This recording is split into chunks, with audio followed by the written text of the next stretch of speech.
So basically what we're gonna do here, so I know it might be a little low here, but so basically what I did when I started this melody, I started with the piano. And when I did this melody, basically I wanted to do something simple but complex at the same time. So what I did was with these main chords here, these were actually up here. And the first chord was this right here. Zoom back in for you.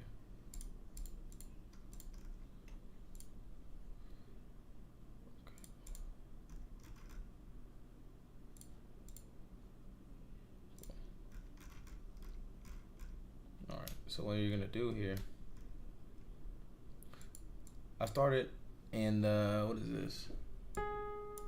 Oh, so that's gonna be the G sharp. So I started with G sharp scale. Doesn't really matter where you start with, but I started with these 3 chords right here.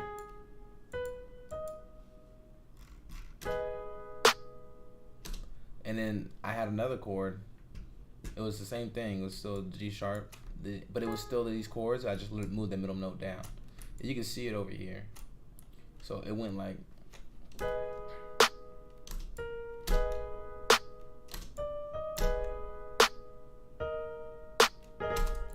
So like all I did was instead of keeping this up here, I moved the root note down.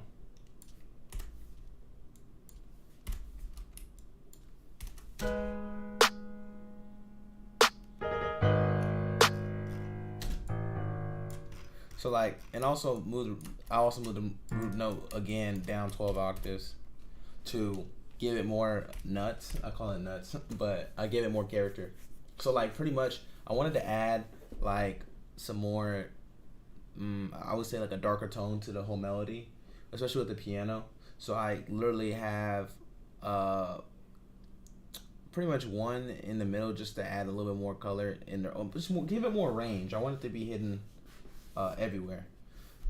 So another thing I did, so instead of fucking just having this chord normal, like if I had this, like imagine this is like this and this is just stretched out as a long note, how I made these little choppy things like this, instead of penciling them in, you can hit Alt U and it chops them up, and I can make them super fast, super slow, but it chops them up. That's how you get that little stutter effect.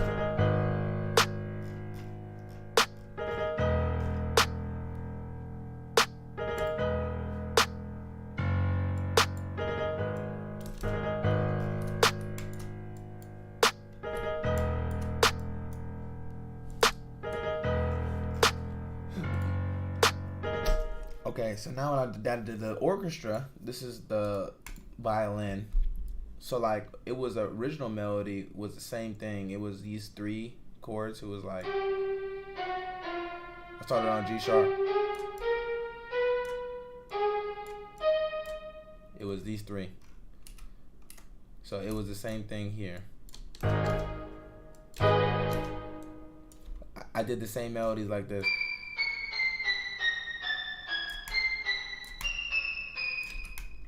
So imagine if when I had it, I started off with this, the same 2 chords. I'm gonna delete those just so you can see it.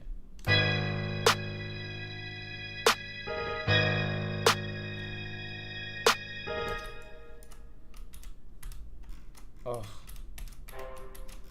see, this is why.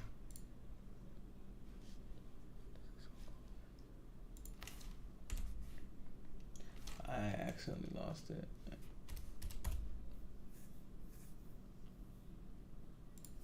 But I'm opening it back up because I lost my thing. But pretty much like I started with those 2 chords, and if you hit Alt A, it turns it into a arpeggiator. So it arpeggiates it, and what that does, it's pretty much scatters everything. So I'll give you an example on. I'll clone it so you can see actually. Instead of. So it's these 3 chords right here. You can see it was those chords because it's highlighted in the ghost notes.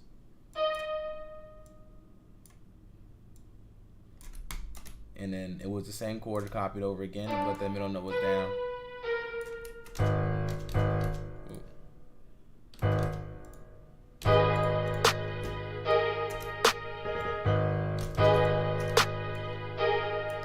What that I do is to make it an arpeggiator effect, I literally hit Alt A. And it arpeggiates it.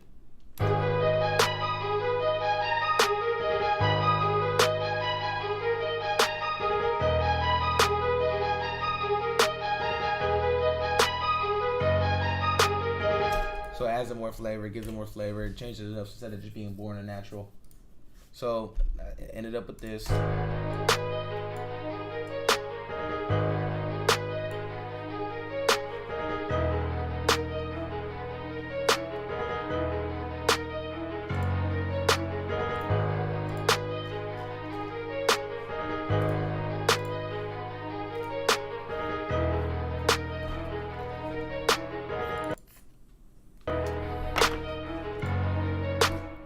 now I'm probably gonna add some more 808s.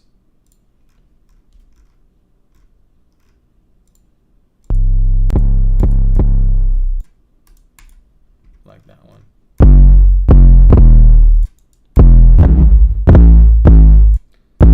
So I usually my root note is G sharp. That's what I started with the 808. Usually where I started, but you can start it wherever. But I kind of know how I want the melody to go. And when you have your 808, you wanna when you in your channel rack, you wanna right click the 808 and cut itself. So that way, pretty much it doesn't play over itself and overlap and sound muddy. It's gonna stop when you play the next one, and then the next one's gonna start instead of playing the other one overlapping the other one. That makes sense.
So the same pattern I'm just going to copy down here. Cause I know I wanted it to repeat, but just on lower octave.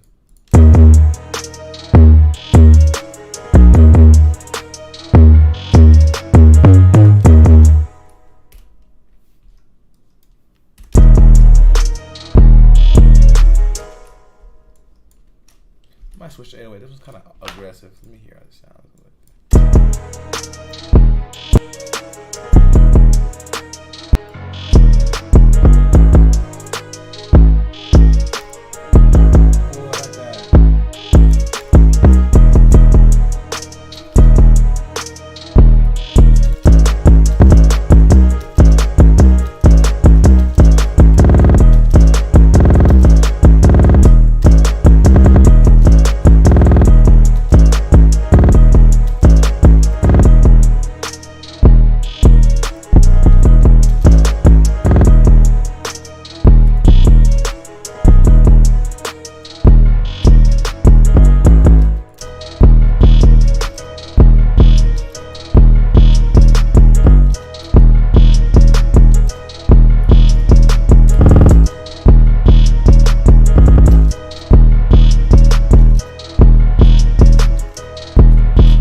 a channel. So you go to your channel rack and choose whatever channel you want. I'm gonna make it 12.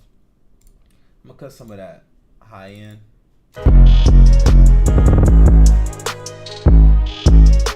And this is the EQ I'm using. I'm going to slot 1, and I'm going to the Purity parametric EQ.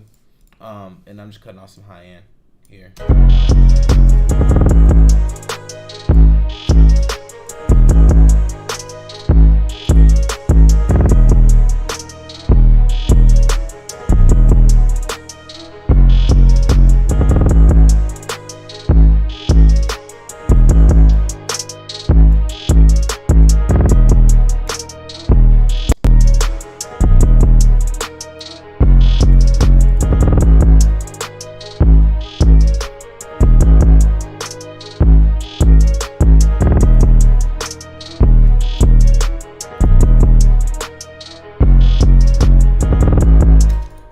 So now we're gonna make some R&B shit. Now we got that out the way. So we're gonna make some R&B shit, some slower shit, start with slower tempo. But I wanna get some pads here.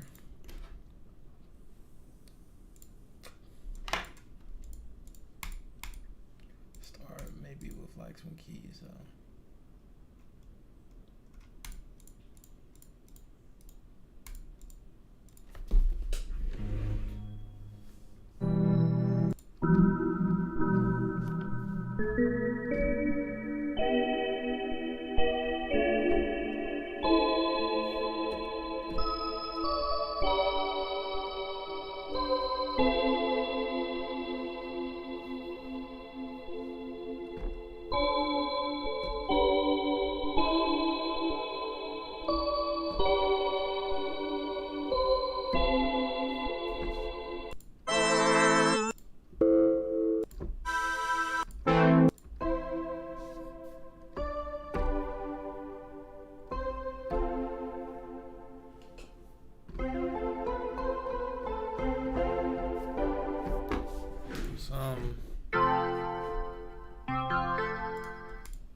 Plug-in for the pads. Maybe we do Nexus. Maybe some Epic pads. Yeah.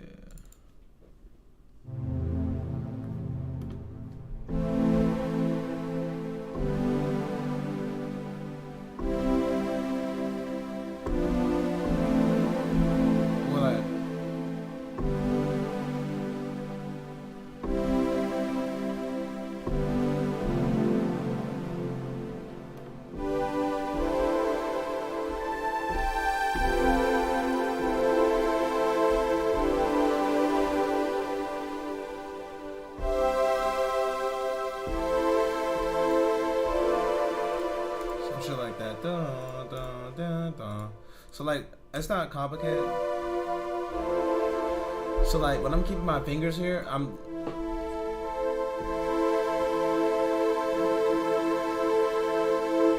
so it's like I call it the 3 and 5. So like you have your root note, the E, and then you're going up 3.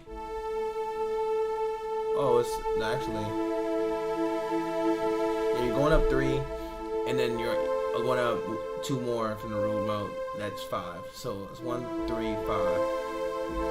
And then I'm moving that down. I'm not moving. I'm keeping the same structure. So look, I'm gonna show you. Let me just get that down. this 135 right here, I'm still keeping that same structure. I'm just moving it down in the actual grid. So like for me, it's easier for if I'm keeping the same finger space. You know what I'm saying? Especially if you're just starting out. So now we're gonna hear that. We're gonna make a melody with it. We're gonna make a chord progression for it with it. But we're gonna spice it up. So we gotta hear. And the R&B is a little bit slower. So we're gonna go maybe like 110. Maybe one more down.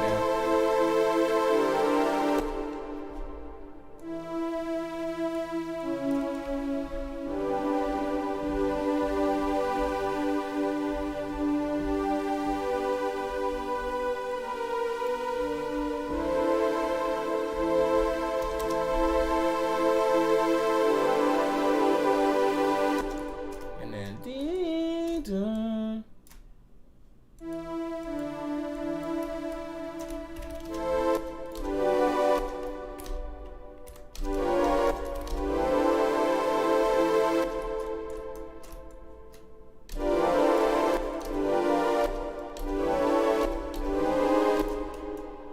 Play it.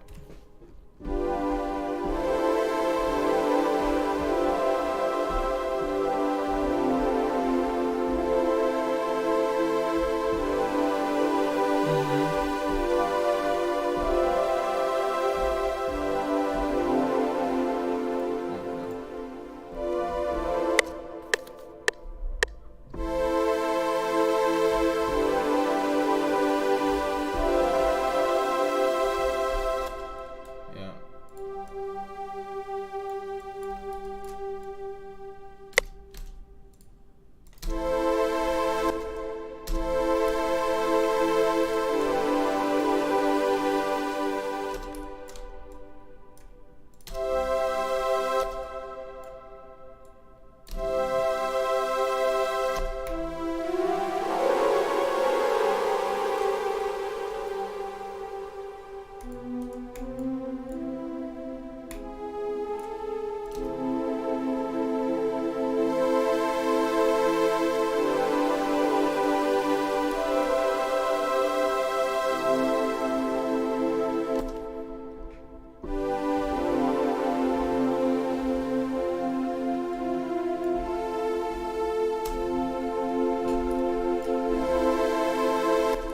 And now we might change it because that pad's kind of a little high, but we'll see what's up.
We're gonna bring up Roland here.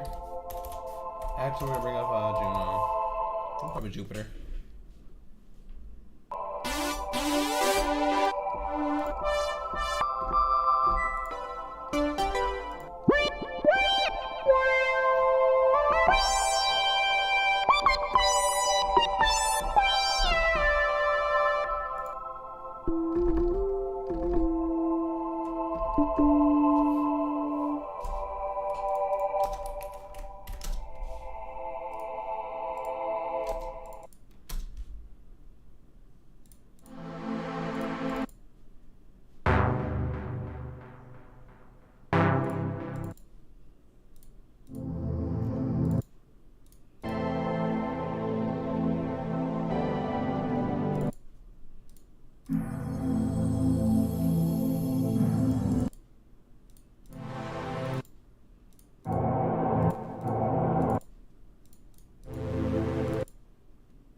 Maybe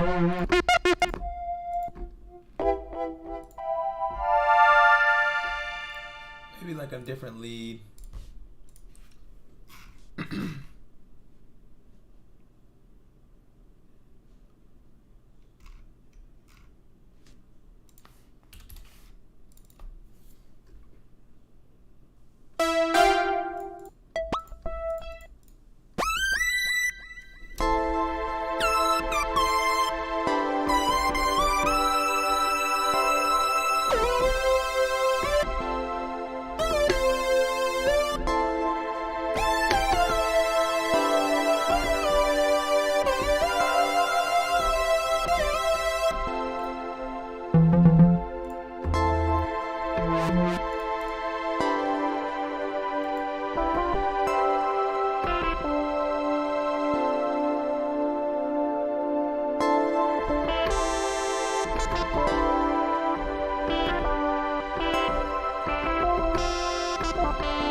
And like sound selection is everything. Like that's what I'm saying. It's good to have a lot of plugins so you can actually have a big variety of stuff.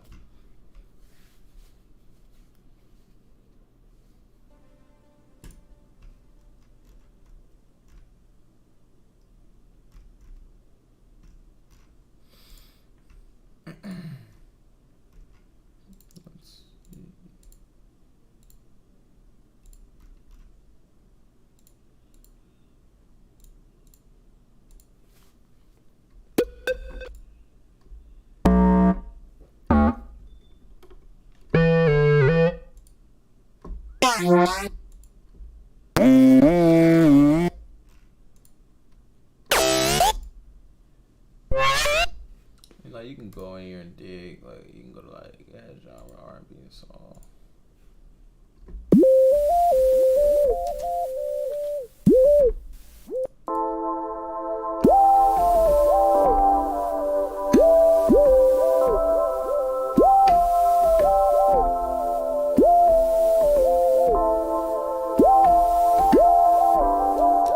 I like that one.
cut some of that high end out, cause I know it's a little bit annoying.